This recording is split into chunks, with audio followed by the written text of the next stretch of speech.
नाजू हमारे चचा के घर काम करती थी। वो एक सीधी सादी लड़की थी। उसका बाप चचा के दुकान पर मुलाजिम था।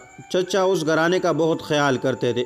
एक रोज़ अचानक नाजू के बाप को सीने में दर्द हुआ और वो दुकान पर ही अल्लाह को प्यारे हो गए। इस हादसे ने हम सबको अफसोदा कर दिया। नाजू की उम्र उस वक़्त 13 बरस थी जब वो बाप के साये से महरूम हो गई।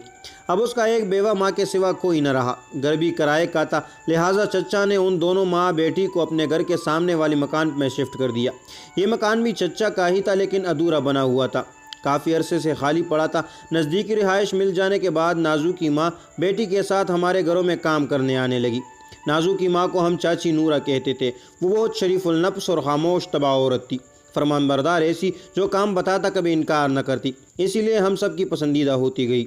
नाजू एक खूबसूरत और नाजुक अंदाम लड़की थी। उसे पढ़ने का शौक़ था। अपने वालिद के वफ़ात के बाद जब वो छठी जमात में थी, उसकी पढ़ाई का सिलसिला ख़त्म हो गया। नाजू को इस बात का सख्त मल था। वो अक्सर मुझसे कहा करती, काश कोई मुझे फिर से स्कूल में दाखिल करा दे तो उम्र भर ये एहसान नहीं भूलूंगी। एक दिन मैंने चाची से सिफारिश की। उन्होंने चचा से कहकर नाजू को स्कूल में दाखिल करवा दिया। वो मेरे चचा की बेटी नाजिश के साथ जाती और छुट्टी के बाद काम करने आ पहुंचती। चची उसके साथ बहुत शफ़क़त से पेश आती थी। वो तालीम का तमाम ख़र्चा बर्दाश्त करती। इसके अलावा उसकी माँ की भी माली मदद कर दिया करती थी। इसी बाइस नूरा हमारे ख़ानदान के एहसासमंद थी, क्योंकि कभी हम लोगों ने उन्हें एहसास नहीं दिलाया कि वो गरीब और बेसहारा है, बल्कि चचा चच्ची ने तो उनको अपने घर के फ़र्ज जैसा जाना। मेरी चचा नूरा को आपा कहते और बहन का दर्जा देते। जो वो अपनी बहन के लिए लाते, ईद बकरीद पर वही चाची नूरा के लिए भी लाते थे।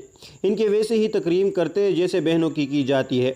नाजू को भी अपने बेटियों के मानन रखा हुआ था, क्योंकि वो मेरे चच्ची का घर के कामों में हाथ बटाती थी, जबकि उनकी अपनी लड़कियां घरेलू काम काज को हाथ न लगाती थी। शुरू में मेरे चचाजाद मुनीब ने नाजू की तरफ ध्यान न दिया। वो अपनी पढ़ाई में मगन रहता, लेकिन जब नाजू ने मैट्रिक के बाद खूब रंग रूप निकाल लिया तो मुनीब की नज़र उस पर पड़ने लगी। हमारे चच्ची ने कोई नोटिस न लिया, जैसे ये ध्यान देने वाली बात न हो। मुनीब चाहता था कि नाजू को भी कॉलेज में दाखिला कराया जाए, जबकि उसकी बहनें कॉलेज जा सकती है तो वो क्यों नहीं जा सकती थी। ताहम चच्ची को यह बात मंजूर न थी। वो कहती थी, यतीम लड़की है, हमने मैट्रिक तक पढ़ा दिया, बस इतना बहुत है। अगर ये कॉलेज जाएगी तो काम काज में मेरा हाथ कौन बटाएगा। हाँ, अगर मुनीब इसको पढ़ा दिया करे तो ये प्राइवेट तालबा की तौर पर एफ़ए का इम्तिहान दे सकती है। मुनीब तो यह दिल से चाहता था। माँ की इजाज़त मिलते ही वो दिन में 1 घंटा नाजू को पढ़ाने लगा। नाजू की भी ख्वाबों वाली उम्र थी। क़ुर्बत मिलने पर दोनों एक दूसरे से मोहब्बत करने लगे, मगर किसी पर जाहिर न किया और घर में किसी को भी शक न गुजरा कि ये दोनों जवान दिल एक दूसरे के लिए धड़कने लगे हैं।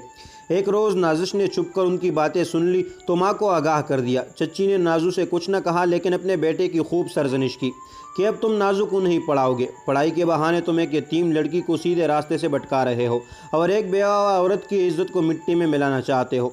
किसी को अपने घर पनाह देकर फिर उसके साथ मोहब्बत का कैद रचाना शरीफों को ज़ेब नहीं देता। ख़बरदार, अगर तुमने आइंदा इस लड़की के बारे में गलत सोचा तो ये लोग तो गरबदर होंगे ही, तुम्हें तुम्हारे अब्बू माफ़ नहीं करेंगे। इस धमकी से मुनीब डर गया और उसने नाजू को पढ़ाना तो क्या, उससे बातचीत भी तुर्क कर दी।